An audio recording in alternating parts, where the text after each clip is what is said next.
여러분 안녕하세요. 등교해서 수업을 일주하고 또 이번 주는 온라인으로 하게 되었습니다. 선생님은 오늘 문1의 온라인 첫 번째 시간을 촬영하게 된 강선경이라고 합니다. 네, 선생님이랑 오늘은 교과서 184쪽에 있는 제 막내가라는 작품을 공부할 거예요. 자, 그 작품을 보기 전에 교과서 174페이지 펴볼까요? 네, 대단원사.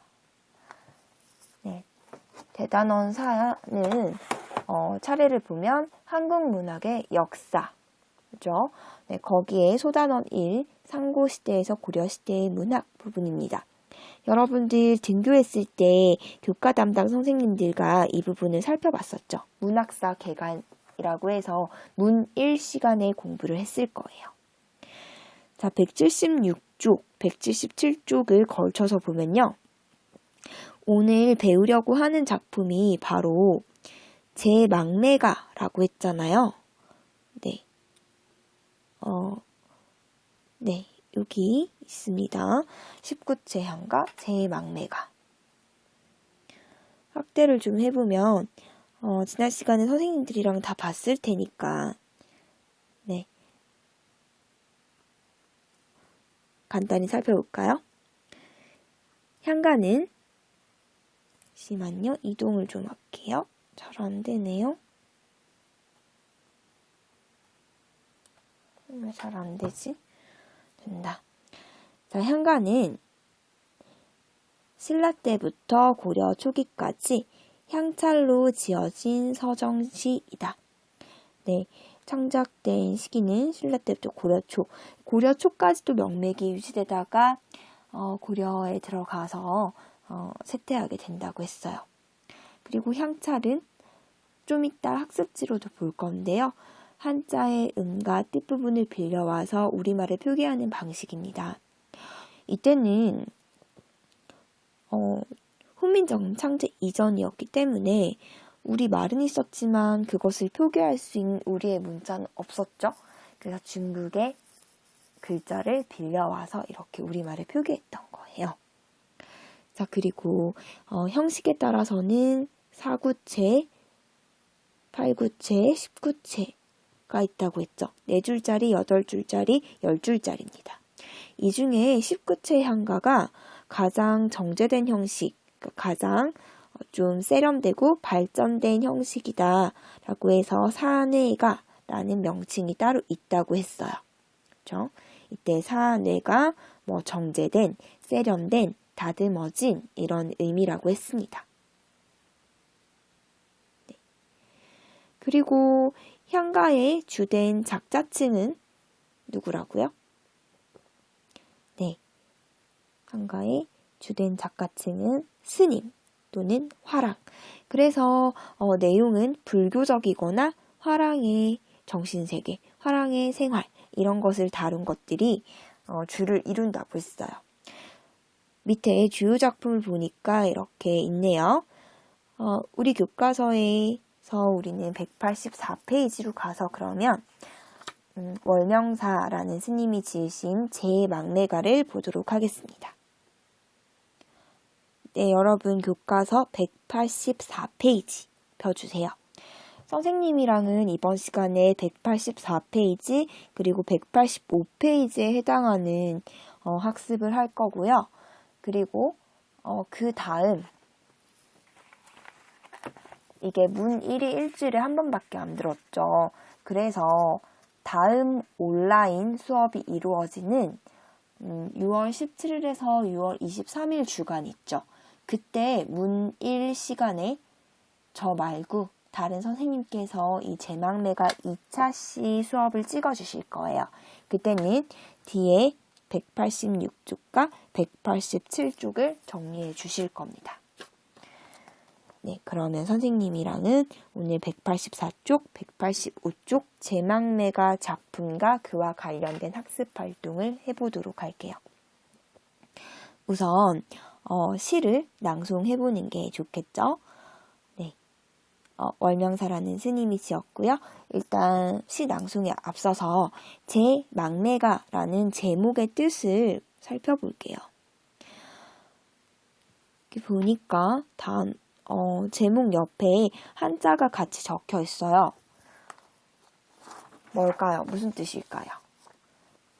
선생님이 만든 학습지에도 있는데요. 그래도 미리 얘기를 해줄게요. 이 제는 제사할 때 제자, 망은 죽다, 망, 그리고 매는 누이 매자, 가는 노래 가자죠. 그럼 무슨 뜻인가요? 네, 죽은 누이를 제사 지내는 노래라는 뜻입니다. 네, 제목을 보니까 이게 대충 어떤 내용인지 알겠죠? 왠지 조금 슬픈 내용일 것 같기도 하고요. 네, 그러면 한번 내용을 예측해 보면서 시 낭송을 해보도록 하겠습니다. 여러분, 이 윗부분에 보면요. 윗부분이 본문이에요. 그리고 그 밑에 현대어 풀이가 있죠. 이게 왜 나오지? 자, 근데 여러분, 어느 부분이 본문이냐면요. 이 부분이요. 위에서도 오른쪽 부분이 원문이겠죠. 왜냐면 향가는 향찰로 표기했다고 했잖아요. 아까 앞서 말했죠. 훈민정 창제 이전이었기 때문에 이렇게 군문을 가지고 표기할 수가 없었어요. 네, 이거는 나중에 이렇게 한글로 기록을 한 것이고요. 훈민정 창제 이후에. 자, 그 신라시대에 창작되었을 때 월명사라는 스님이 처음 지으셨을 때는 이 오른쪽에 있는 형태로 중국의 한자의 은과 뜻을 빌려와서 이런 식으로 기록을 하신 거죠. 창작을 하신 거죠. 네, 그리고 나중에 후대에 이렇게 훈민정 창제된 이후에 왼쪽에 있는 것처럼 국문으로 또 이렇게 표기를 했어요. 그런데 이것도 좀 여러분들 보기에 어렵죠. 그래서 이렇게 밑에 우리 교과서에 친절하게 현대 어플이가 있습니다. 네. 그런데요, 여러분, 수능이나 모의고사에는 이 아래쪽에 있는 현대 어플이가 함께 주어지지 않는 경우가 많죠.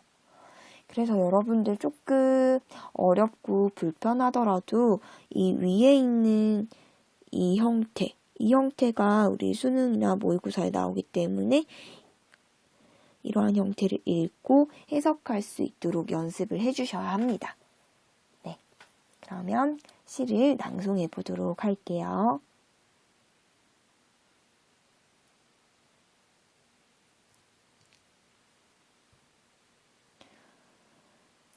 선생님이 읽어줘도 될까요?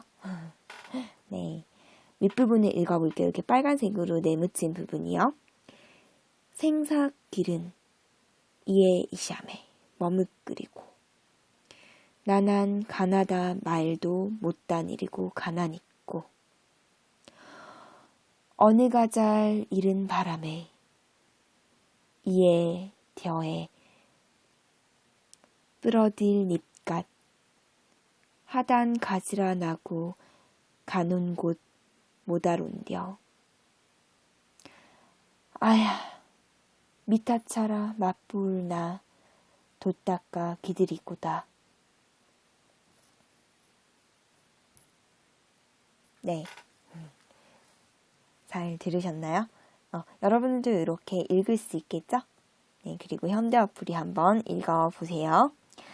자, 그러면 선생님은 이 본문 설명을요, 교과서를 접어두고 학습지로 하겠습니다. 네, 이 학습지는 EBS 온라인 클래스 문 1 수업의 공지사항 게시판에 올려두었습니다. 네, 제 막내가 학습지입니다. 프린트 되는 친구들은 프린트를 해서 수업을 들어주세요. 만약 지금 프린트가 안 되는 친구들은 교과서 본문에 바로 필기를 해도 되고요. 아니면 연습장에 필기를 해서 인증샷을 찍어서 과제 제출방에 출석 체크용으로 사진을 인증샷을 올려주셔도 됩니다. 네, 그러면 학습지 첫 번째 부분부터 한번 볼게요. 1쪽이고요. 네, 다단이 나뉘어져 있죠? 왼쪽 부분부터 시작합니다. 자, 교과서 페이지가 이렇게 적혀 있어요. 184쪽 제망매가 월명사. 같이 읽어볼게요. 이 작품은 신라 경덕왕 때 승려인 월명사가 지은 19채의 향가입니다. 자, 19채니까 10줄이 맞는지 한번 세알려 보세요. 네, 10줄 맞나요? 그쵸? 10줄 맞네요. 다시 학습지로 돌아갑니다. 여러분들 선생님이 지금부터는 화면에 학습지를 계속 띄워놓을 거예요. 여러분들은 책상 위에 교과서 184쪽, 185쪽이 펴져 있어야 되고요. 그리고 이 학습지도 함께 올려놔주세요. 네, 교과서도 반드시 함께 펴주세요. 그래서 본문을 보면서 따라오세요. 자, 학습지 두 번째 네모칸 한번 볼게요. 배경설화가 있습니다. 같이 읽어볼까요? 신라 서발의 사천왕사에는 피리를 잘 부는 한 스님이 있었다. 그의 이름은 월명이었는데 그는 향가도 잘 지어 일찍이 죽은 누이를 위하여 제를 올릴 때 향가를 지어 제사를 지냈다. 이렇게 노래를 불러 제사를 지냈더니 문득 해오리바람이 불어 지전이 서쪽. 여러분 불교에서는요. 서쪽에 뭐가 있냐면 극락세계, 극락이 있다고. 그러니까 불교에서는 그 극락, 천국, 뭐 기독교나 천주교식으로 말하면 천국이잖아요. 그걸 불교에서는 극락이라고 해요. 근데 또 그 극락이 서쪽에 있다고 해서 서방정토라고 해요. 아시겠죠? 자, 이 노래를 불러서 누이를 위로하는 이 제사를 지낼 때 이 향가 제망매가를 지어서 불렀더니 문득 해오리바람이 불어서 제사상 위에 올려놓았던 종이돈이 서쪽 방향으로 날아가 사라지게 되었다는 배경설화가 있어요. 와, 정말 신기하지 않나요? 이 끝에서 두 번째 줄에 보면 지전이라는 게 나오잖아요. 이 지전이 종이돈인데 정말 그 현실 세계에서 거래하는 그 돈이라기보다는요. 그 제사상 위에 올려놓는 거예요. 용도는 뭐냐? 죽은 사람이 이승을 떠나서 저승길로 아주 먼 길을 가겠죠? 우리는 좀 옛날부터 그렇게 좀 믿고 있잖아요. 네, 그래서 그 사람이 죽어서 저승으로 갈 때 엄청나게 먼 길을 가는데 그렇게 먼 길을 떠날 때 경비, 그러니까 저승 가는 길에 돈이 필요하다라고 생각을 하잖아요. 그래서 그 경비 같이 이제 그 저승 가는 돈을 제사상 위에 올려놓은 거예요. 그리고 이 제사를 지내면서 오빠인 월명사가 이 제망매가라는 향가를 지어서 불렀는데 이 노래가 끝나자마자 해오리바람이 광풍이 막 휘잉 하고 불어가지고 그 제사상 위에 올려져 있던 그 종잇돈이 서쪽으로 휘잉 하고 날아갔다는 거예요. 자, 이거는 뭐를 의미하는 거예요? 월명사가 의도했던 대로 이 제사를 받고 그리고 이 제망매가라는 노래를 듣고 이 죽은 누이가 정말 마음의 위로를 얻어서 이 제사상 위에 놓여있는 이 지전을 취해서 들고 저 서쪽 서방의 극락세계로 잘 갔다라는 걸 추측해 볼 수 있는 거죠. 생각해 볼 수 있는 거죠. 네. 그래서 여러분 이 시는요. 이 향가 작품은요. 이러한 배경설화를 고려하지 않고 그냥 시 작품 자체만 읽어봤을 때는 그냥 서정적인 성격을 가지고 있어요. 그쵸? 누이를 잃은 오빠의 슬픔, 안타까움 이러한 정서를 노래했으니까 서정적인 성격을 갖고 있죠. 그런데 이 배경설화를 고려하면 특히 이 끝에서 세 줄 있죠. 노래를 불러 제사를 지냈더니 광풍, 해오리바람이 불어서 지전이 서쪽 방향으로 나라가 사라지게 되었다. 이 부분을 고려했을 때는 이 작품이 주술적 성격도 있다고 할 수 있죠. 자, 주술이라는 게 무슨 뜻이죠? 네, 뭔가가 이루어지기를 기원하면서, 소망하면서 그 소망하고 기원하는 것을 언어적으로 표현하는 것. 그러한 것들을 모두 주술이라고 해요. 자, 여기에서 월명사가 원했던 것은 뭐예요? 바로 누이의 명복이었죠. 누이의 명복을 기원하는 거고, 누이가 마음의 위로를 받고 저 극락세계로 잘 갔으면 하는 그런 극락왕생을 소망을 하고 이 시를 불렀던 거죠. 근데 정말 그 바람대로 지금 이루어졌다는 걸 알 수 있죠. 이 배경설화를 봤을 때는. 네, 그래서 이 작품만 봤을 때는 서정적이나 배경설화를 고려했을 때는 주술적 성격도 갖고 있다. 이렇게 말할 수 있습니다. 아시겠죠? 자, 그러면 이제 내용 파악하기 1번 문제부터 갈게요. 자, 1번은 이 작품의 제목에 대한 건데요. 선생님이 이미 설명했죠. 보기 속에 그 제목에 한자 뜻이 다 적혀 있습니다. 그러면 제목은 무슨 뜻이라고요? 네, 죽은 누이를 제사 지내는 노래라는 뜻이에요. 다음 2번 문제입니다. 이것은요, 향찰이 도대체 어떤 표기 방식인지에 대해서 한번 알아보는 거예요. 자, 1에서 4구 부분에서 특히 그냥 다 해볼 수는 없으니까 1구 부분만 볼까요? 자, 1구의 원문 부분, 그러니까 교과서 그 본문의 왼쪽 말고 오른쪽 파트 있죠? 한문으로 쫙 적혀 있는 거, 그게 원문이라고 했어요. 그 1구 원문에 쓰여 있는 요 한자 2개 보이나요? 이게 길로자, 수물은자예요. 근데 이건 한자의 음과 뜻 중에 무엇을 각각 빌려 쓴 것인지 한번 얘기해 볼까요? 네, 보기부터 한번 같이 읽어볼까요? 향찰은 한자의 음과 뜻을 빌려 우리말을 적은 표기법이다. 대체로 체언이나 용언의 어간 등 실질적인 의미를 나타내는 부분은 한자의 뜻을 빌려서 적고요. 조사나 어미 같은 문법적 관계를 나타내는 부분은 한자의 음을 빌려 표기한 종합적 표기체계였다. 자, 여러분, 여기 실질적 의미, 그 다음에 문법적 관계, 이런 얘기가 나오는데, 이거 실질 형태소, 문법 형태소, 이런 문법적인 지금 얘기가 나왔죠? 이거 우리 2학기 때 언어와 매체 때 문법을 배울 거니까 지금 몰라도 괜찮아요. 네, 지금 못 알아들어도 괜찮습니다. 네, 그냥 대충 이렇구나 라는 것만 이해해주면 될 것 같아요.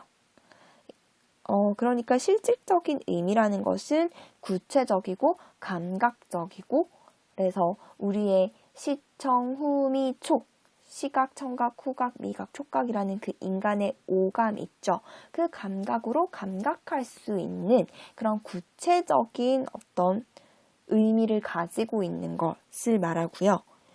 그러면 문법적인 관계만 나타낸다는 것은 그러한 실질적인 의미 없이 그냥 이 말과 저 말이 맺는 관계. 얘는 저 말에 대해서 주어다. 얘는 목적어다. 이러한 관계, 문법적 관계를 표시해 주는 거 있죠. 그런 게 조사, 어미 같은 것들이에요. 네, 그런 걸 얘기합니다. 그런데 이것도요. 그 보기 안에 두 번째 줄을 보면 대체적으로 라고 했어요. 전부 다 모든 상황에 진짜 칼로 두부 자르듯이 딱딱딱 맞아 들어가는 건 아니에요. 대체적으로 실질적 의미를 가진 그런 부분은 한자의 뜻을 빌리는 훈차, 뜻훈 빌릴 차, 그래서 훈차를 했고요. 문법적인 의미를 나타내는 부분은 대체적으로 한자의 음을 빌리는 음차를 했습니다. 네. 그러면 다시 돌아가서 이 문제에서 요구하는 거 있죠? 읽구 원문에 쓰여있는 이 길로자, 숨을 은자. 우리 지금 원문에 적혀 있는데 이거 어떻게 읽고 있습니까? 자, 교과서를 한번 볼게요. 네, 지금 오른쪽 초록색 부분을 보면요.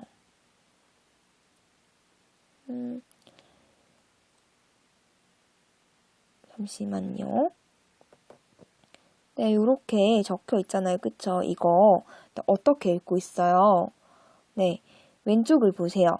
이렇게 읽고 있어요. 길흔, 길흔. 그러면 이게 오른쪽에 있는 게 길로자라고 했는데 길이 뜻이고 로가 음이잖아요. 근데 여기 왼쪽에 보니까 로라고 하지 않고 길이라고 했죠. 그럼 뭐 빌린 거예요? 네, 뜻을 빌린 거죠. 그 다음에 오른쪽에 요거 숨을 은이죠. 근데 이거를 숨 이렇게 읽지 않고 은 이렇게 지금 읽고 있어요. 그러니까 이거는 숨을 은, 숨길 은 했을 때 부분, 음차를 하고 있죠. 네, 아시겠죠? 보니까 답 확인해보면 길로자는 뜻을 빌리고 있고 숨길 은자, 숨을 은자 요거는 음을 빌려서 표기하고 있습니다. 네, 길은 실질적인 의미 부분이고 그 다음에 은은요 조사니까 네, 문법적인 관계만 나타내는 부분이죠. 다음 3번 문제 넘어가 볼게요. 여러분 1에서 4구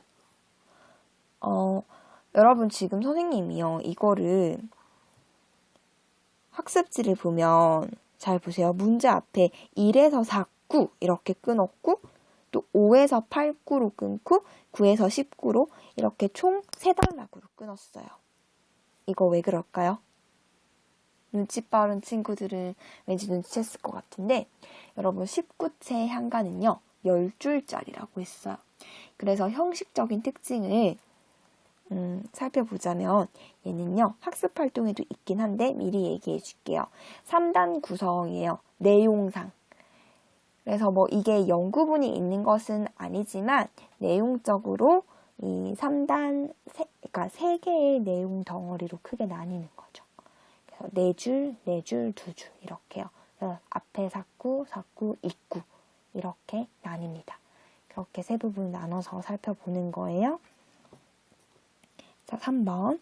1에서 4구의 이에 이샤메의 이에는 어디를 나타내는 말일까요? 자, 생사의 길이 여기에 있대요. 살고 죽는 길이 바로 여기에 있어요. 멀리 있는 것이 아니라 아주 우리 가까이에 있어요. 그쵸? 정말 삶과 죽음은 종이 한 장 뒤집는 것과 같아요. 정말 손바닥을 뒤집는 것과 같죠? 삶이 지금 우리에게 있다면 죽음도 역시 우리 가까이에 뭐 있을 수도 있고 아니면 아직 멀리 있을 수도 있고 그런 것이죠. 네. 정말 인간은 언제 갑자기 또 죽을지도 모르는 것이니까 이 죽음이라는 것이 저 먼 곳에 있다고 말하기가 참 힘들죠. 어렵죠. 자, 그러면 지금 누이의 죽음을 맞닥뜨린 이 월명사가 생사길이 여기에 있다고 했으니까 아마 아주 이 죽음이 살고 죽고 하는 그것이 아주 가까운 곳에 있다고 인식하는 것 같아요. 그래서 바로 화자가 있는 이곳, 현재 화자가 있는 이 공간, 바로 이승이죠. 그리고 여기에서 누이와 월명사의 이별이, 사별이 이루어지고 있죠. 다음 4번입니다. 1에서 4구 이게 지금 한글 파일이 아니라서 좀 깨지네요. 그 중세국어 표기한 게 지금 아래아가 깨지고 있거든요. 네, 아래아 깨지는데 여러분들 학습지에는 잘 보이죠? 선생님이 PDF 파일로 변환을 해놔서 잘 보일 거예요. 지금 이 부분 잘 안 보인 친구는 또 교과서 참고해 주세요. 3구 4구입니다. 나난 가나다 말도 못다 이르고 가난있고.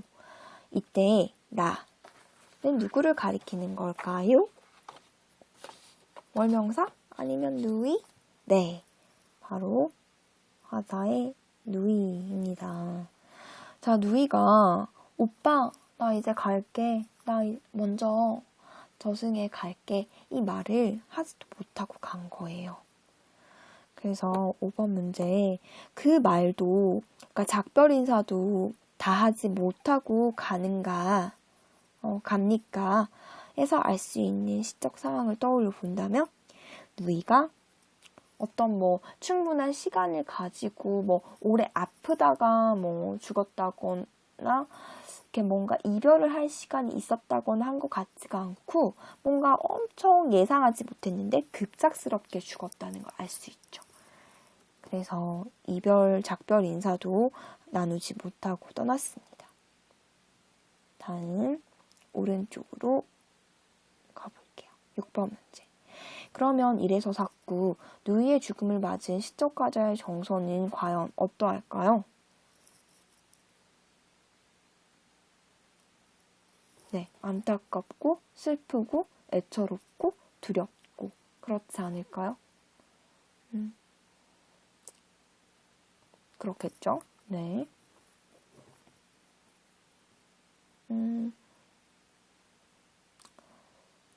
그리고요, 한 가지 더 얘기를 해주자면, 그 입구의 끝부분에 머뭇거리고 있죠. 머뭇그리고. 이게 우리 교과서의 현대어 풀이 하단에는 머뭇거리고 라고 그냥 풀이가 돼 있어요. 근데 이게 어떤 거냐면, 자, 보세요. 생사길이 멀리 있는 것인 줄 알았어요. 생과 사의 갈림길이 저 먼 곳에 있다고 생각했는데 누이의 죽음을 맞이한 월명사 깨달은 거야. 아, 살고 죽는 길이 멀리 있는 것이 아니라 정말 우리에 가까이 있구나. 정말 나도 언제 죽을지 모르는 게 그게 삶이구나. 그게 죽음이구나. 나도 내일 당장 갑자기 죽을 수도 있는 거구나. 그걸 딱 아는 순간, 깨닫는 순간 무서운 마음이 들겠죠. 사람은 누구나 죽기 싫잖아요. 근데 이 죽음이 멀리 있지 않고 가까이 있다는 걸 인식했을 때 두렵죠. 무섭죠. 그래서 생사길은 이의 시험에 머뭇거리고 머뭇거리다 이거를요 두려워하고 라고 해석하는 그런 해석도 존재를 해요. 네. 그래서 6번 문제처럼 이 안타까움과 슬픔, 애처로움과 두려움 이런 정서들 월명사가 느꼈을 것 같습니다. 자, 여기까지 제 4구까지 했고요. 그런데요. 저 뒤에 이쪽에 잠시 넘어가 볼까요? 이거를 마저 볼게요. 이쪽에 13번 문제 보면 네모 상자 안에 1에서 4구 내용이 정리가 돼 있죠. 그거 읽어봅시다. 누이의 죽음에서 느낀 두려움과 애처로움. 됐나요? 네. 다시 이제 7번 문제로 갑니다. 네, 이제 두 번째 파트예요. 5에서 8, 9 부분을 갈 겁니다. 자, 이 부분은요, 문학적 비유가 아주 뛰어난 구절입니다.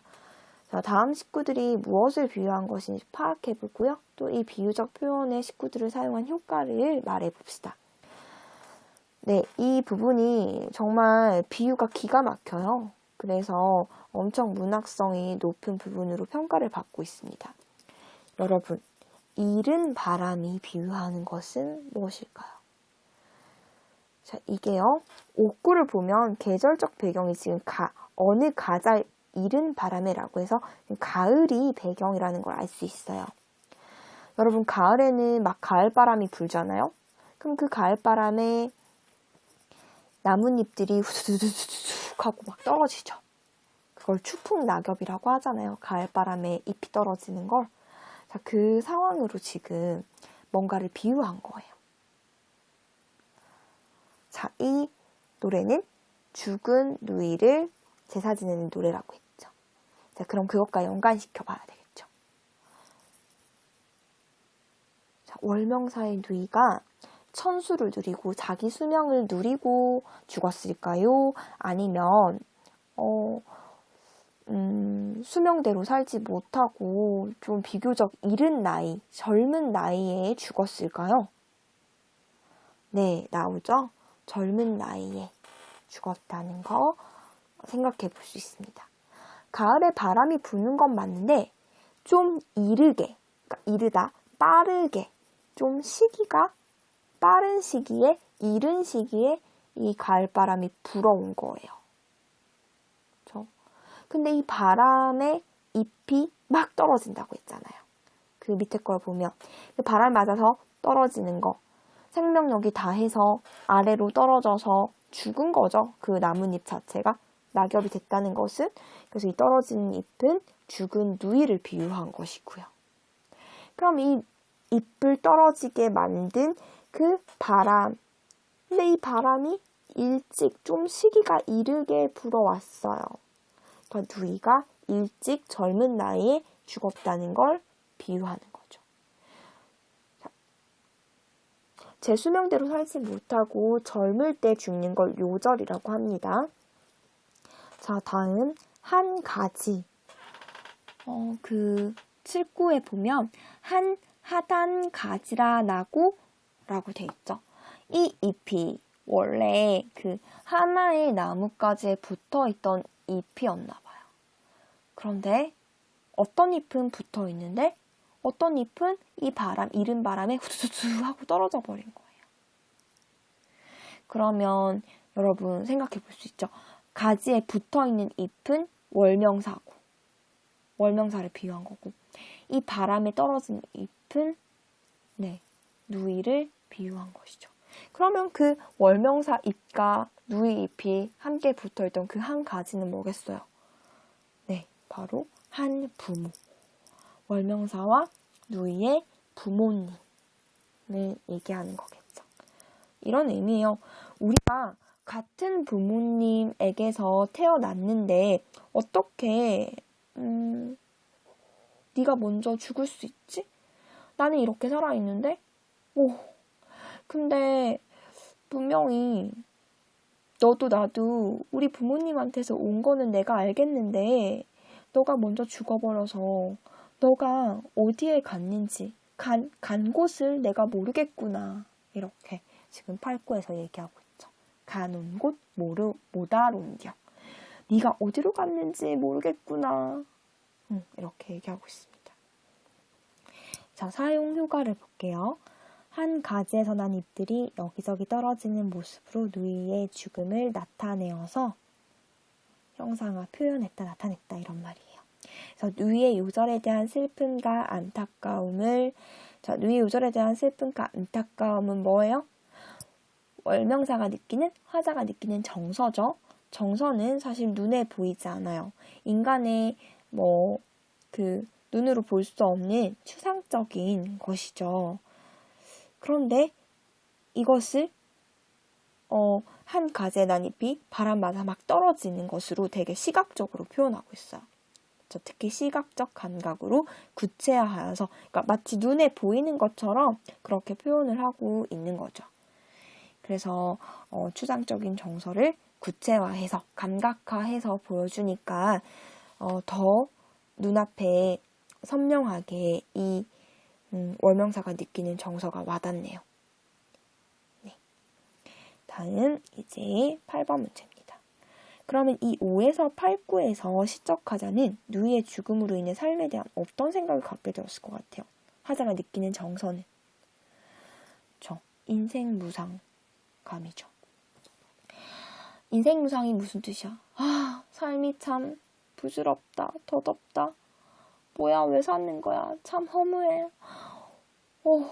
같은 문무에서 태어났는데 어떻게 저렇게 죽어서 없어질 수 있지? 사는 게 뭐야? 나도 살다가 저렇게 그냥 흔적도 없이 사라지는 걸까? 막 이런 삶의 무상함, 인생 무상감을 느끼는 것이죠. 자, 그러면 이제 또 이쪽에 13번 문제에 정리되어 있는 내용을 봅시다. 5에서 8구는 누이의 죽음에서 느끼는 인생의 무상함. 이에요.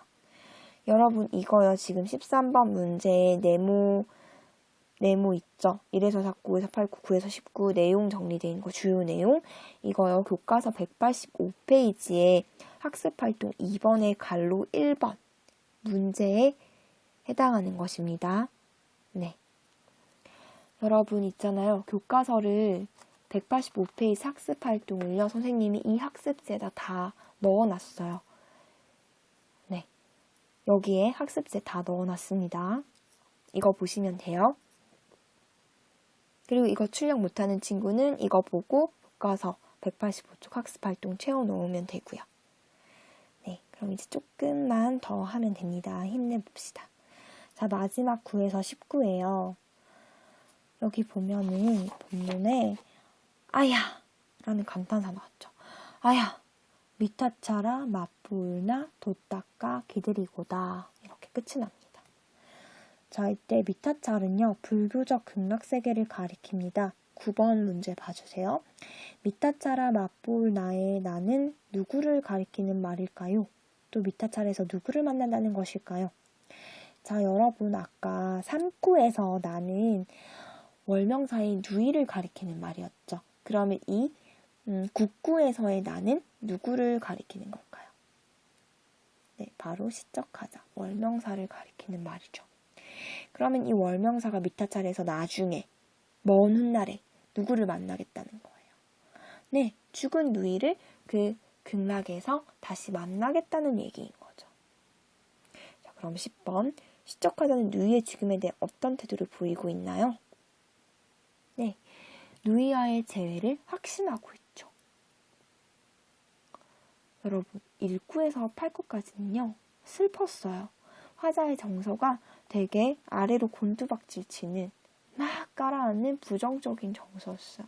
슬픔과 안타까움과 두려움과 인생 무상감 이런 것들이었어요. 그런데 9, 19에 오니까 갑자기 희망적이죠.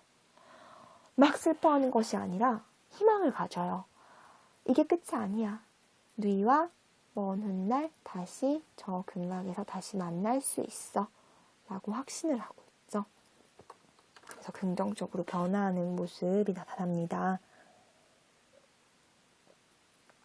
자, 다음 11번 문제입니다. 자, 그런데요, 월명사에게 죽은 누이를 다시 만난다는 건 어떻게 가능한 일일까요? 어떻게 이런 생각을 할 수 있는 걸까요? 여러분들 종교가 있는 친구라면 이게 정말 쉽게 이해가 될 거예요. 종교가 있고 또 뭐 할아버지나 할머니나 이렇게 가까운 사랑하는 사람들의 죽음을 경험해 본 친구라면 이 월명사의 마음이 쉽게 이해될 것 같아요. 사랑하는 누군가가 죽었어요. 돌아가셨어요. 정말 슬프죠? 처음에는 너무너무 슬퍼서 눈물이 막 펑펑 쏟아져요. 절망적이에요. 다시는 이 이승에서는 볼 수가 없으니까요. 너무 보고 싶은데. 그래서 펑펑 울죠?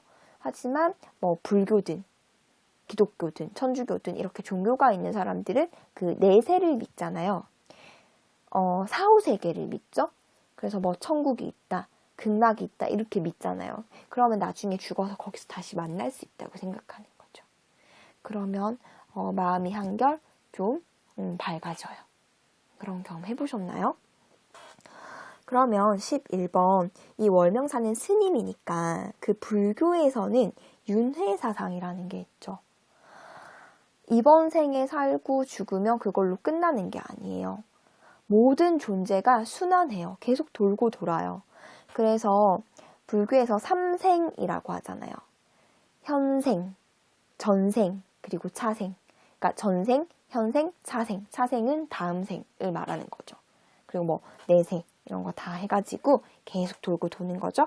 그러다 보면 우리가 뭐 사람으로 태어났다가 소로 태어날 수도 있고 개로 태어날 수도 있고 이렇게 막 순환을 하고 그러다 보면 또 뭐 다시 만날 수도 있고 뭐 인연이 되면 다시 만나기도 하고 뭐 이런 게 불교의 윤회사상이죠. 자, 그래서 이런 걸 생각해 본다면 충분히 월명사한테는 죽은 누이와의 재회는 가능한 일이네요. 다음 이제 12번 문제입니다. 자, 작품 전체를 봐주세요. 입구에 나왔던 이에는 자, 네모 상자에 있는 것처럼 우리가 이미 앞에서 정리를 했죠. 이승이고 현재 화자가 있는 공간이고 이 월명사가 그 누이와 사별, 즉 사별을 통해서 그러니까 이별하고 있는 공간이에요. 그런데 이 국구에 있는 미타찰은 어떻습니까? 네, 저승, 극락세계죠. 나중에 먼 훗날 월명사가 죽어서 다시 누이와 만나게 될 재해의 공간이에요. 미래의 공간이죠. 됐나요? 네, 그래서 이해와 미타찰이 대비됩니다. 중간에 하살표 모양 있죠? 대비된다. 자, 이제 문제 딱 2개 남았습니다. 자, 2문제 다 중요하니까 별표 해주세요. 이쪽입니다. 자, 여러분 13번의 이 네모 상자 안에 이제 9에서 19 부분 중심 내용 정리할게요. 인간적 슬픔과 인생의 무상함에 대한 종교적 극복 의지.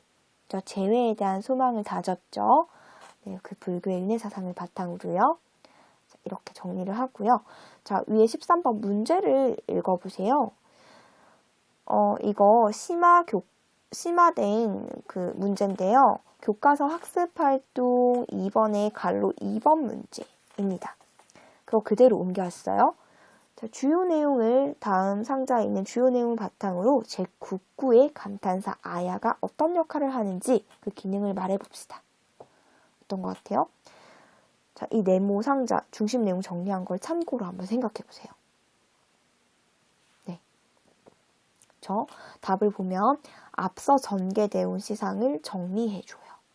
그러니까 1에서 8구까지 전개되었던 시상을 쫙 마무리해줍니다.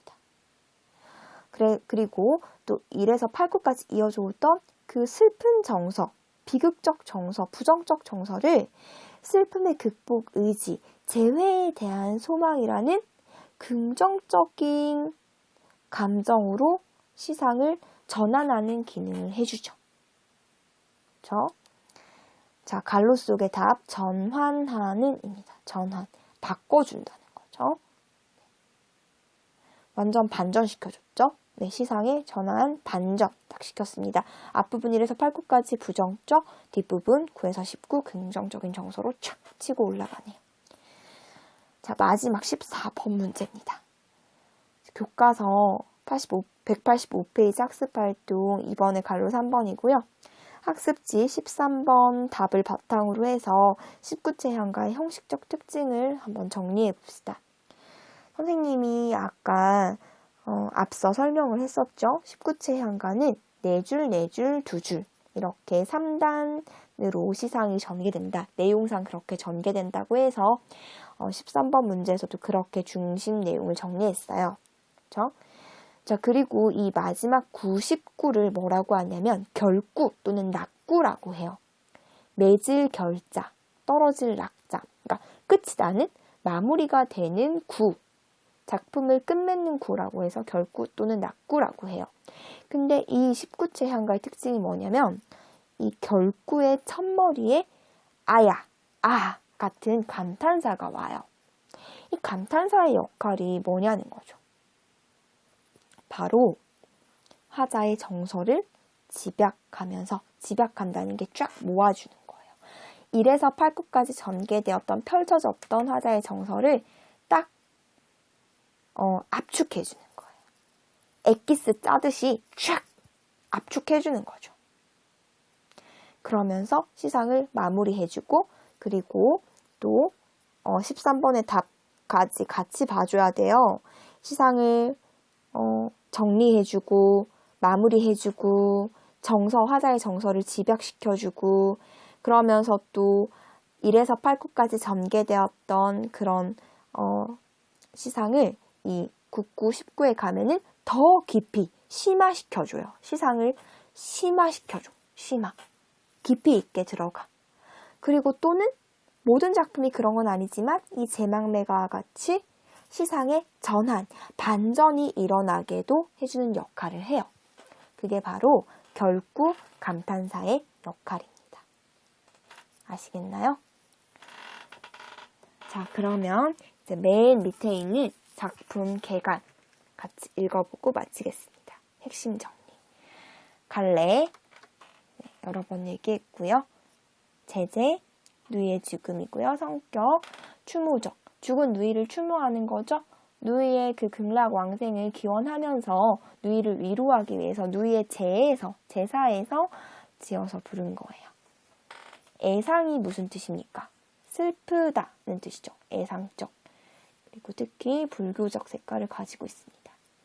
주제는 죽은 누이의 명복을 빌고 재해를 소망하고 있고요. 특징. 자, 여기 여러분들은 갈로 속에 파란 글씨로 되어 있는 거 지금 빈칸이죠? 답을 적어 넣으세요. 특징 1번. 누이와의 사별을 자연현상.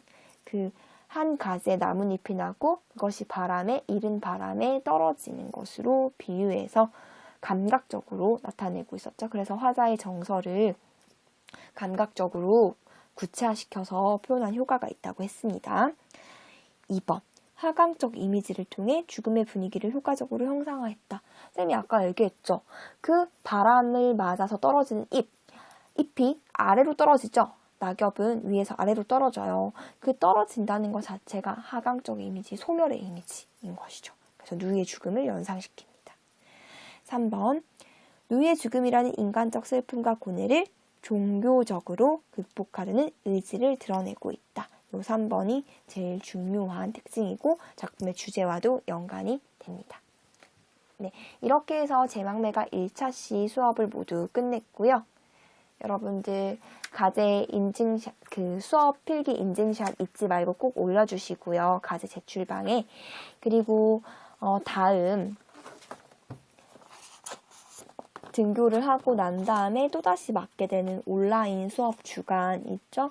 6월 17일에서 6월 23일 주간에 제망매가 2차시 수업을 다른 선생님과 함께 하겠습니다. 수고하셨습니다.